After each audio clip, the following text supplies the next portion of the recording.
E os fundos imobiliários de papel que pagaram tão bem nos últimos anos, claro, taxa Selic estava super alta, 13,75%. O que esperar dos fundos imobiliários de papel daqui para frente, quanto aos seus dividendos?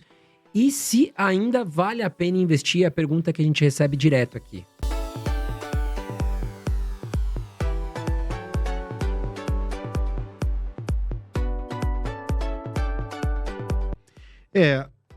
Os fundos imobiliários de papel estavam pagando muito, não porque a taxa Selic estava alta, mas porque a taxa Selic estava alta, porque a inflação estava alta. Por que, que eu tô falando isso? Porque a gente tem 3 fundos voltados a CDI, que é o SAD 11, o KNCR e o VGIR. Os outros não são voltados a CDI ou não tem a maior parte do portfólio voltado a CDI. Você tem até alguns, como o HGCR, que é 50% CDI, 50% IPCA, o KNSC, que é 60% IPCA, 40% CDI, mas a maioria é voltado para IPCA. Então eles pagaram muito, não porque a Selic estava alta, mas porque o IPCA estava alto. Só que o IPCA já caiu e eles já apanharam bastante. Então, é interessante fundos de papel? Sim, eles são interessantes, porque eles já apanharam muito, muito, muito, e a gente já caiu bastante o IPCA. Para os próximos anos, a expectativa é que o IPCA ainda caia até um pouco mais, mas ele não vai sair de 12 para 4, de 12 para 5, não vai cair 7 pontos percentuais. Se a gente terminar, sei lá, em 4,5, ano que vem terminar em 3,5, cai 1 ponto percentual. Aí no outro ano, terminar 3, caiu meio ponto percentual. Então tem pouco para cair. E a gente tem que lembrar que é Brasil, né? Então, a meta de inflação de 3% ao ano, maravilhoso, eu queria muito, mas eu acho que é muito difícil o Brasil conseguir, tá? A inflação. Assim, né? Não, assim, cair, eu acho que até Ficar, pode né? cair. Manter ali. Ficar, isso aqui é Brasil, o político aqui gosta de gastar mais do que deveria, o risco fiscal ele está sempre muito latente. Você acredita no déficit zero que está sendo discutido? Porque não, assim, eu nunca acreditei. O problema é que quando o Lula falou que que o déficit zero não vai conseguir. Eu falei, cara, já tá jogando a toalha e nem tentou. O mercado já esperava que não fosse conseguir. Só que se você tá lutando para conseguir, significa que mesmo que você não consiga, você pode chegar perto. Sim. Agora, se você desiste antes de lutar, você não vai nem chegar nem perto. Esse é o grande problema. Por isso que o mercado ficou tão chateado com as falas e todo mundo, e Congresso, um monte de coisa, e acabou mantendo lá o déficit zero como meta, porque tem que perseguir. Não vai conseguir, sei lá, vai ficar quanto do PIB, sei lá. Não conseguiu zero, mas ficou 0,1, 0,2 do PIB. Agora você já começa, pô... Eu não sei porque o pessoal se preocupa com a meta zero, né? Assim, é importante que você tenha. Você equalize as dívidas ali, né? Então, se o déficit for zero... Mas vai ter que deixar de investir, né? Que não é muito, talvez... O desejo do governo atual. Né? Você tem que fazer querer investir, enfim. O problema não é investir. Eu acho que o problema do Brasil nunca foi investir. Organizar melhor, né? É que não investe direito. Exatamente. Tipo assim, o político... Arrecada muito e não investe direito, não administra. O político, ele gosta de gastar... Assim, temos no Brasil, sempre foi assim, desde, sei lá, 1500, que é a política de coalizão, né? Então faz as coisas para você ter apoio político, para conseguir fazer outras coisas, e aí uma coisa amarra a outra, e fica sempre muito preso, o político sempre fica muito preso, né? Se não botar verba aqui, não consegue aprovar aquilo ali, e vai gastando sempre muito mal, sempre da forma errada. Eu não digo, não é nem como em coisas que não deveriam ser feitas. O Brasil precisa de fazer muita coisa. Claro. Então, só que geralmente gasta de forma ineficiente. Esse é o grande problema. Muita obra parada, né? Se você pensa assim, a carga tributária no Brasil ela é muito alta. Não é. As pessoas moram... A Europa é mais alta. Exatamente. Né? Você vai para uma França da vida, você vai para a Europa, você paga muito mais. O problema do Brasil não é o tamanho do imposto.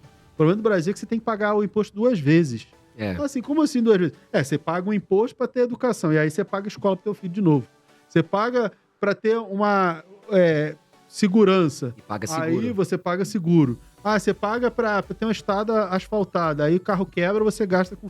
Você tem que pagar 2 vezes. Aí fica extremamente caro. Se fosse só o valor que você paga de imposto, a gente pagaria até mais se não tivesse que pagar por educação, saúde, limpeza e um monte de outras coisas, lazer. Você tem que pagar... O salário nunca vai dar, o dinheiro nunca vai ser suficiente. É só uma questão de gastar mal. Gasta-se muito mal. Sim. O recurso é direcionado de forma muito equivocada. Esse é o grande problema. E falando sobre um ativo novo que nós temos e que também é muito comentado aqui pelos nossos seguidores, é o Fiagro. Vem pagando bons dividendos. E é um produto novo, tem pouca história. Eu, particularmente, não invisto ainda, por ter pouco tempo. Mas eu queria ouvir de você, né? O que você pensa e o porquê você não gosta. Não invisto em Fiagro. Não é que, na verdade, não é que eu não goste. O problema do Fiagro, o problema do mercado financeiro é que todo mundo gosta de gourmetizar para empurrar no cliente leigo. O mercado financeiro funciona assim, né? Todo mundo tem que garantir as suas comissões. Por que eu não invisto em Fiagro? Primeiro, você não está investindo no agro. O agro do Brasil está fazendo o PIB, está levando o PIB nas costas. É verdade. O agro do Brasil é muito forte, faz uma baita diferença. É verdade. Só que Fiagro não é investir no agro. Começa por aí. Você vai lá em soja e Agro 3, tem empresas voltadas ao agro. Né? E aí você é sócio de uma empresa do agro. O Fiagro, ele empresta dinheiro, então é igual o Banco do Brasil faz, para financiar o agro. Sim. Mira, não, mas aí você está falando de fundos de papel. Quando os Fiagros surgiram, Selic estava nas máximas, inflação alta, você não conseguiria fazer nenhuma emissão de nada que não fosse papel. Por quê? Porque os fundos de papel, eles pagam um dividendo muito maior. Aí você vai lançar, fazer IPO, com Selic lá em cima, que é o pior cenário para você fazer IPO de qualquer coisa, para falar pro cara, não, você vai receber 6% de dividendo ao ano, 8%, mas pô, tô ganhando quase 14 na renda fixa, você vai dizer que eu vou receber 8? Mesmo com 14 lá, 13,75 da renda fixa, descontando imposto de renda, ainda é maior do que esses 8, 7 que você quer me oferecer. Garantido, né? E garantido lá. Não tem como. Lá no de papel, aí você consegue pagar mais, de 14, quando a Selic estava 14. Por isso que a maioria deles são fundos de papel. E aí, quando você compara, você tem todo o mercado financeiro glamourizando o Fiagro, você vai ter um PVP alto. Por quê? O mercado está comprando porque é modinha. E enquanto você tem outros fundos de papel, fundos imobiliários mais baratos, mais antigos, mais diversificados, e diversificação faz total sentido, eu não vejo motivo para você comprar Fiagro. Aí você compra um Fiagro lá, ele tem, sei lá, 20 CRAs. Tá muito concentrado. Né? Aí pega os 5 maiores, tem 50% do PL. Tá. Se não der problema, acabou, a cota despenca, né? Entendeu? E a gente teve alguns problemas no agro. Seria muito legal um fundo agro, Fiagro, de fazenda. Agora pensa comigo. Para ter toda essa glamorização, o agro tem que estar bombando. Aí você pensa assim, o campo tá bombando, tá produzindo pra caramba. Aí você vai lá e faz uma oferta para comprar uma fazenda. O fazendeiro vai te vender caro ou barato? Ele vai te vender caro. Ele vai te vender caro. O teu yield vai ficar baixo. Não tem como você conseguir um baita retorno. Não vai ter negociação. Você vai comprar caro. Se você vai comprar caro, o retorno que você vai dar pro teu cliente vai ser baixo. Exatamente. É igual o fundo residencial. Não invisto, não gosto, não recomendo. Porque o fundo imobiliário de tijolo, qual é a grande diferença de fundo imobiliário de tijolo e comprar um apartamento para investir, para receber aluguel? Porque quando você compra um apartamento, você está investindo no imóvel residencial. Uhum. Quando você compra um fundo imobiliário de tijolo, você está investindo no imóvel comercial. E o comercial, ele geralmente paga 1% ao mês de aluguel, o residencial paga 0,3%, às vezes 0,25%, e ainda tem um imposto de renda. Essa é a grande diferença, é o tipo de ativo que você está investindo.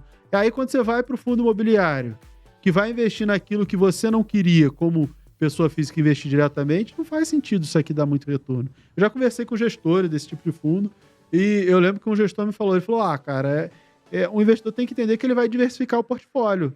Ele vai ganhar um pouco menos, mas é diversificar. Eu falei, brother, como é que você explica pra alguém? Mas aí você diversifica em outras coisas, outros setores, outras classes que vão pagar mais, e você tá diversificando. Eu falei, exatamente. Não tem explicação essa diversificação para ganhar menos num negócio que não é nada demais. Pô, não faz sentido.